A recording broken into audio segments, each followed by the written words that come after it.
دیارە تورکیا ئەم جارە زۆر جیاوازە لە جارەکانی تر بەهێزێکی زۆرەوە بە هەموو هەم لە ئاسمان هەم لە سەرزەوی هێرشێکی بەرفراوانی ئەنجام داوە.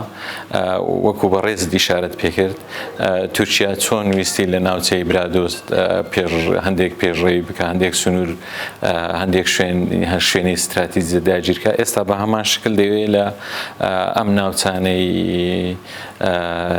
سەرسنووری کانی ماسی و چیایمەتین و ئەم شوێنە گرنگانە شوێنە استراتیجیەکان داگیر بکە. ئەمە پێشێلی سەروەری خاچی هەرێمی کوردستان و عێراق دەکات. ئەم پێشێلکردنێکی لە ڕووی یاسای نێودەوڵەتیەوە پێشێلی یاسای نێودەوڵەتی دەکات، سنووری وڵاتێشتر دەبەزێنێت.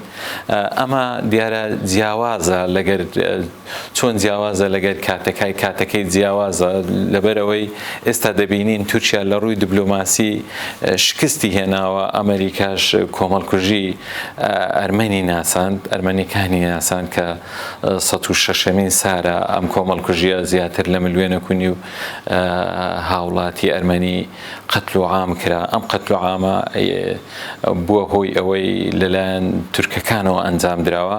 ئێستا زیاتر لە 30 دەوڵەت گەیشتە 33-34 دەوڵەت ئێستا دانیان بەم کۆمەڵکوژی ناوە. ئەمە تورکیای زۆر نیگەران کردووە.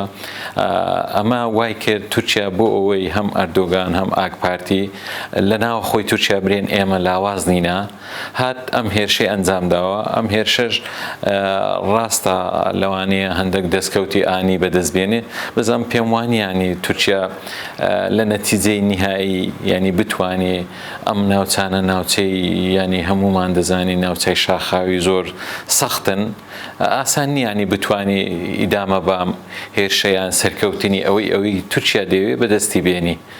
بۆیە ئێستاش لەو کاتی ئێستا بەڕاستی کورد پێویستە بۆ ئەوەی دەستکەوتەکانی خۆی هەم لە باشوور لە بەروی تورکیا هەم خەتەر نییە لەسەر باکووری کوردستان هەم لەسەر یان پێم وایە پەکەکە بە بیان و دەینەوە ئەگەنا تورکیا لە ئەسڵدا قبولی کێشەی کورد ناکات، چونکە ئەگەر دەستکەوتێک لەسەر مەریخیش بێ ئێمە قبولی ناکەین.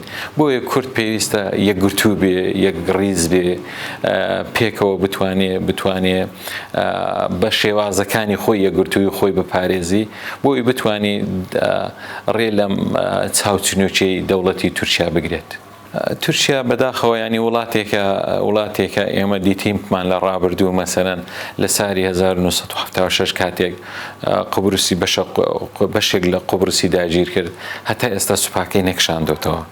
هەتا مەسەرەن لە باشووری کوردستانیش بە هەمان شکل مەسەرەن دەشبینین لە وڵاتەکانی تریش لە چەندین وڵات، یعنی ئێستا زیاتر لە 5 وڵات سوپای لێ، لە لیبیای سوپای هەیە، لە قەتەر سوپای هەیە، لەو شوێنانەی لە سووریا سوپای هەیە.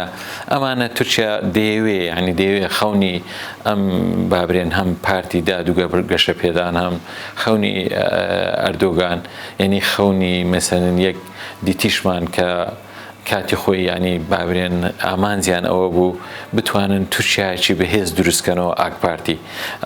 لە مەسەرەن لێدوانەکانی ئەحمەد داودۆغڵ دیار بوو کە دەیانەوێت مەسەرەن سەفحەکی نوێ لەگەر شەرق لە ئەوسەد بکەنەوە، دەیانەوێت ئەو ناوچانە بە شێوازی خۆیان بەو شێوازە نوێی ئێستا کۆنتترۆلی بکەن و بتوانن ینی ئەو هەیمەنەی کاتی خۆی کە لە عوسمانیەکان هەیەیان بووە ئەم هەیمەنە بجێڕنەوە. بەڕاستی هەمومانش دەزانین خەڵکی کوردستان، خەڵکی کورد بەعام پێخۆش نیە یەک بست خاچی کوردستان لە ژێر دەستی دەوڵەتی داگیرکەربی پێخۆشە خاچی کوردستان لە ژێر هەیمەنە و سەیتەرەی هەم هەرێمی کوردستان بی هەم لە حکومڕانی کورد بێ.